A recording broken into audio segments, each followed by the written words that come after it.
All right, book nerds. Got out of the comfort zone with this one a little bit. Hooked by Emily Mcintire. I was asked to be part of a bro read. It's me and I think it was like three other book talk dudes. Um, we decided to read Hooked. This is my first spicy novel I've ever read. I've read books with romance happens. There might be a little bit of sexy time. But this is the first one I've ever read that's just straight out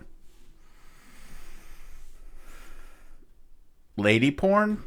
And I've got to say one thing. Ladies, you motherfuckers need Jesus. This was a pleasant surprise because one, she took like the Peter Pan premise and twisted it around to this like really cool suspenseful murder book with lots of sexy time in it. Not lots. For me, I guess for me would be lots, but a good amount. I'm sure there's other books out there that you people that are into these types of books, you'd be like, "Oh, that's mild." I'm like, it's a little much for me. But I was actually really surprised. It's violent. It's violent, very violent. Uh,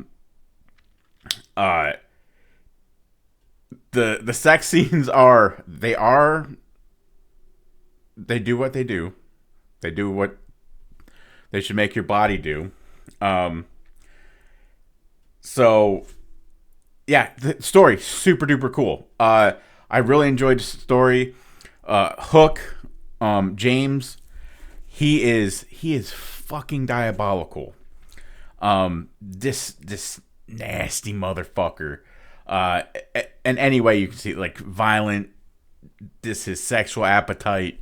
And it's kind of like it's not even a mystery. There's no real mystery except for how like Peter and like the Lost Boys and how all like it all ties in. Well, not even the Lost Boys, but like how Peter is tied to Hook. And there's like 2 or 3 twists that happen, especially near the end, that are really good. I won't spoil that. I might spoil one thing, and I don't even know if it's really a spoiler. It's so there's a point in the book after some sexy time ends, and if this wasn't written to be funny, then I don't like. That's cool, but I laughed so fucking hard after reading this. Sorry. So Hook literally gets done mouth fucking Wendy. Comes all over her face and her chesticles. And her response, it's the first time she ever says it to him, is, "I'm in love with you." Like, you picked a hell of a time to say that after he just got done choking you with his dick and covered you. You're like, "I love you," or "I think I'm in love with you." Like, I thought that was like a hell of a time to throw that in there. I thought it was fucking hilarious. I don't know if it was meant to be a joke, but it was funny to me. But yeah, dudes, if you're looking to maybe tiptoe into like some spicy stuff, I know there's probably a lot more spicier stuff out there. Emily Mcintire, I would say this is a good jumping in point. Really good story. I guess this is like there's 3 books to this. I guess. I think there's at least one more, but really cool story. It's fucking violent. There's drugs, obviously sex, gangster shit, twists. But yeah, as someone like coming out of my comfort zone, who I mostly horror, with some sci-fi and some high fantasy sprinkled in there. This was a cool break. I flew through this. This was like even with the double epilogue, it was like only like 330 pages, something like that. Go get this shit. this was a fucking awesome read. I did not expect me to like it as much as I did. I was pleasantly surprised.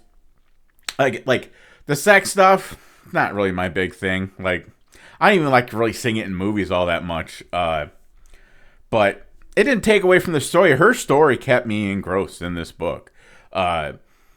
Just like the whole underbelly of this town in Boston, and like Peter Michaels, which is Peter Pan, and his daughter Wendy, and then Hook and Rufio, the Lost Boys, all that shit. This is a really good story, guys. Definitely, women, if you haven't checked it out, go get this shit.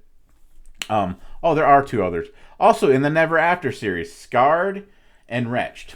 So there's two more books of the series. Go get this. This was actually really enjoyable, out of my comfort zone. But I'll tag the guys that was in the bro read we were on a book club on Fable. But yeah, this is surprisingly enjoyable. Thank you, Emily. This was a great book. All right, get out there and read, nerds.